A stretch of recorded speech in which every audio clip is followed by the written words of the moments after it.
आरा यानी कि वो राज्य जहां के एक 87 वर्ष के बुजुर्ग ने 1857 की क्रांति में अंग्रेजों के दांत खट्टे कर दिए थे। भोजपुर का मुख्यालय आरा, जिसका प्राचीन नाम लोगों द्वारा आराम नगर भी कहा जाता है।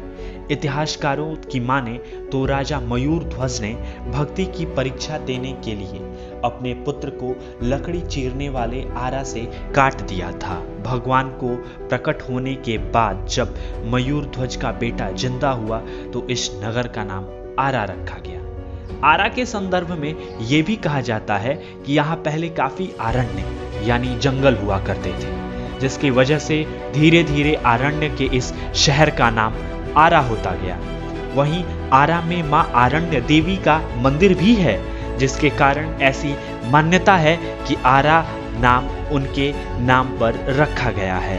खैर जो भी हो, आरा के इस इतिहास को जानने के बाद वहां के लोग काफी प्रसन्नचित्त रहते हैं। प्राचीन ग्रंथ महाभारत और रामायण के अनुसार आरा का प्राचीन नाम आराम नगर ही था। संस्कृत प्राकृत पाली में आराम शब्द का अर्थ वाटिका यानी बगीचा होता है। ऐसा माना जाता है कि वनों उपवनों के मनोरम प्रदेश में आराम करने के लिए राजा महाराजा आते थे, जहां आरण्य देवी यानी कि वन देवी सुख समृद्धि की वर्षा करती थीं।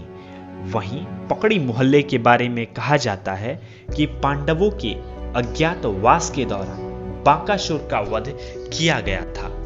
उस जगह पर बाकासुर के पिंड पर आज भी कुछ जातियों द्वारा विधि विधान से पूजा किया जाता है। इतना ही नहीं, अयोध्या के राजा दशरथ ने अपने प्राण प्रिय पुत्र राजकुमार श्री राम और श्री लक्ष्मण को जीवन की शिक्षा लेने के लिए इसी जनपद के बक्सर में महर्षि विश्वामित्र के पास भेजा था।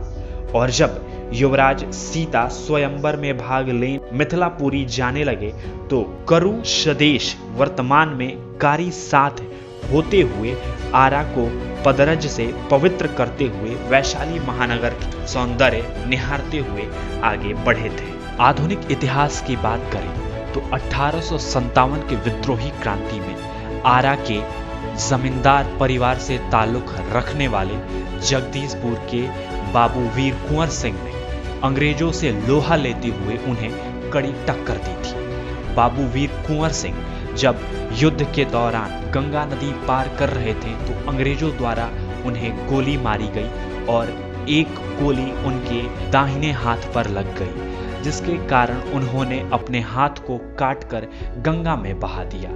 लोक श्रुति में ये कहा जाता है कि बाबू कुंवर सिंह ने अपना हाथ गंगा को चढ़ा दिया, जिसके कारण गोली लगने से जहर पूरे शरीर में फैल गया और बाद में मृत्यु हो गई। ब्रितानी हुकूमत के आरा पर शासन होने के बाद अंग्रेजों ने एक अश्वारोही सेना का निर्माण किया। अश्वारोही सेना में घोड़े को शामिल किया गया और अश्वारोहियों की एक सेना बनाई गई। अश्वारोहियों के सेना का केंद्र आरा रहा। अश्वारोही सेना के मैदान में मौजूद है एक गिरजाघर जिसका नाम है द हॉली सेवियर चर्च। इस गिरजाघर के पीछे भी एक कहानी है।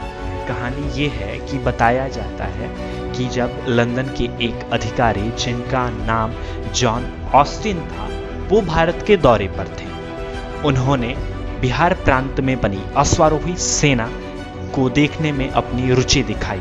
तय किया गया कि अश्वारोही सेना का एक परेड समारोह किया जाएगा।